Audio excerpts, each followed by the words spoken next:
সবাইকে স্বাগতম জানিয়ে শুরু করতে যাচ্ছি আমাদের আজকের এপিসোড। বিভিন্ন রকম গভর্নমেন্ট জব সার্কুলার নিয়ে আমরা এই চ্যানেলে আলোচনা করে থাকি। সুতরাং আপনি যদি জব খুঁজছেন এমনটি হয়, এই চ্যানেলটি আপনার জন্য। চলুন দেখে নেওয়া যাক আজকের জব সার্কুলার। সিভিল এভিয়েশনের আরও একটি জব সার্কুলার নিয়ে আমরা চলে এসেছি। চলুন আমরা জব সার্কুলারটি দেখে নিই, পরবর্তীতে আমরা আবেদনের নিয়মাবলী দেখে নিব। জব সার্কুলারে এসেই প্রথমে দেখা যাচ্ছে যে পদটি আছে সেটি হচ্ছে নিরাপত্তা অধীক্ষক।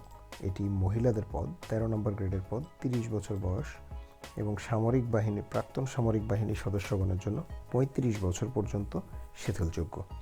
পদের সংখ্যা মাত্র একটি। এইচএসসি পাস হতে হবে এবং শারীরিক যোগ্যতা এখানে চাওয়া হয়েছে, আপনারা দেখে নেবেন।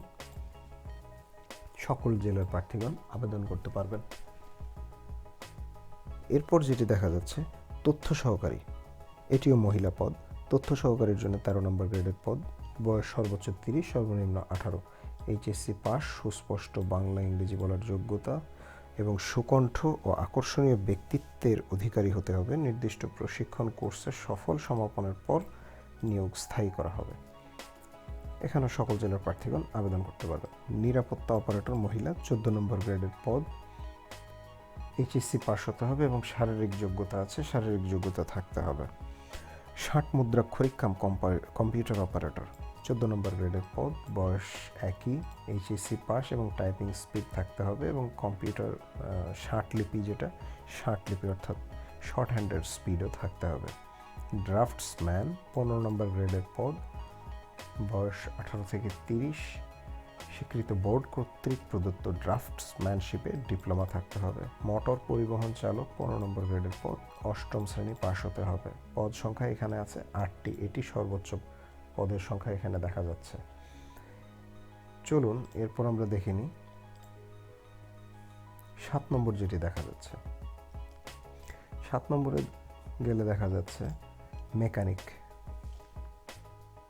মেকানিকে দেখা যাচ্ছে 18 থেকে 30 বছর বয়স হতে হবে।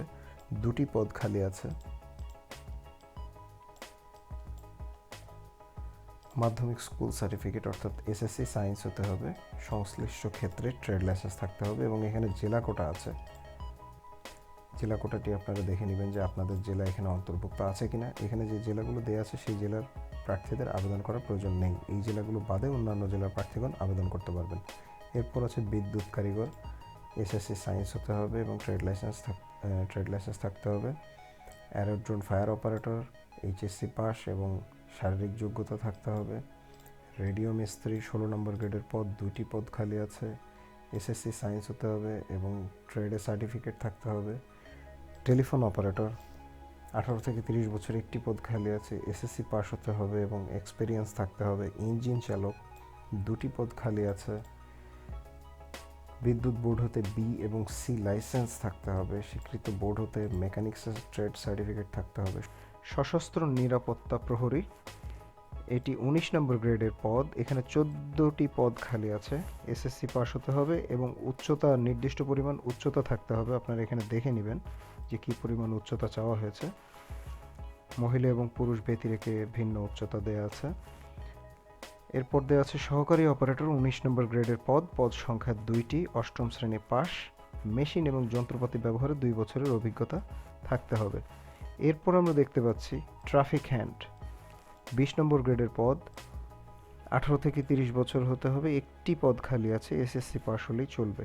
লাউঞ্জ রুম পরিচালক, এটি 2টি পদ খালি আছে এবং এসএসসি পাস হলেই চলবে এবং জেলাগুলো আপনারা দেখে নেবেন আবেদন করার পূর্বে যে আপনি এই জেলাগুলোর মধ্যে পড়েন কিনা। এই জেলার প্রার্থীগণ আবেদন করতে পারবেন না। আবেদনের নিয়মাবলীটা বলে দিচ্ছি। এখানে 200 টাকার অফেরতযোগ্য বাংলাদেশের যে কোনো তফসিলি ব্যাংকের পে অর্ডার অথবা ব্যাংক ড্রাফট সংযুক্ত করতে হবে। অর্থাৎ আপনারা যে কোনো যে তফসিলি ব্যাংক যেমন সোনালী ব্যাংক বা জনতা ব্যাংক বা রূপালী ব্যাংক, এই সমস্ত ব্যাংকে গেলে আপনারা ব্যাংক ড্রাফট করতে পারবেন। 200 টাকার ব্যাংক ড্রাফট করে তারপর আপনাকে আবেদনপত্র পাঠাতে হবে। আবেদনপত্র আপনারা এই সিভিল এভিয়েশনের ওয়েবসাইটের থেকে পাবেন। ওয়েবসাইটের অ্যাড্রেসটি আমি ডেসক্রিপশন বক্সে দিয়ে দেবো। আর আবেদন করার সর্বশেষ তারিখটি বলে দিচ্ছি, সেটা হচ্ছে 17/1/2019, অর্থাৎ 17ই জানুয়ারি 2019 তারিখ অফিস চলাকালীন সময়, অর্থাৎ অফিস চলাকালীন সময় বলতে বিকাল 5টায় বোঝায়। এই সময়ের মধ্যে ডাকযোগে অথবা সরাসরি পৌঁছাতে হবে। আবেদনসমূহের স্ক্রুটিনি অর্থাৎ যাচাই বাছাইয়ের পর যোগ্য প্রার্থীদেরকে এমসিকিউ বা লিখিত পরীক্ষা গ্রহণ করা হবে এবং সেই পরীক্ষার জন্য আপনাদেরকে অ্যাডমিট কার্ড প্রেরণ করা হবে। আর এখানে এই লাইনটি পড়ে নেবেন যে কি কি কাগজপত্র আপনাদের আবেদনের জন্য প্রয়োজন হবে। সদ্য তোলা 4 কপি ছবি, সত্যায়িত করে আবেদনপত্র প্রবেশপত্রের নির্ধারিত স্থানে আঠা দিয়ে লাগাতে হবে। তো এটি আপনারা দেখে নিয়ে ফিল আপ করে তারপরে আপনারা কুরিয়ার সার্ভিসে বা সরাসরি আবেদনপত্র জমা দিতে পারবেন। তো সবাই ভালো থাকবেন, সুস্থ থাকবেন।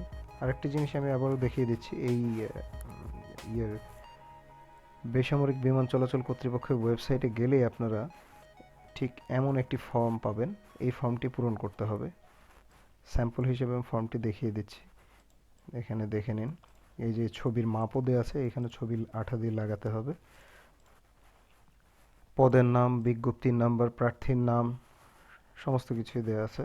এখানে আপনারা আপনাদের শিক্ষাগত যোগ্যতা এবং আপনাদের ডিটেল, কারিকুলাম যা কিছু আছে আপনাদের সমস্ত ডিটেল ইনফরমেশনগুলো দিয়ে স্বাক্ষর দিয়ে আপনারা এই ফর্ম এবং ব্যাংক ড্রাফট সহ পাঠিয়ে দেবেন। সবাই ভালো থাকবেন, সুস্থ থাকবেন, বিদায় নিচ্ছি।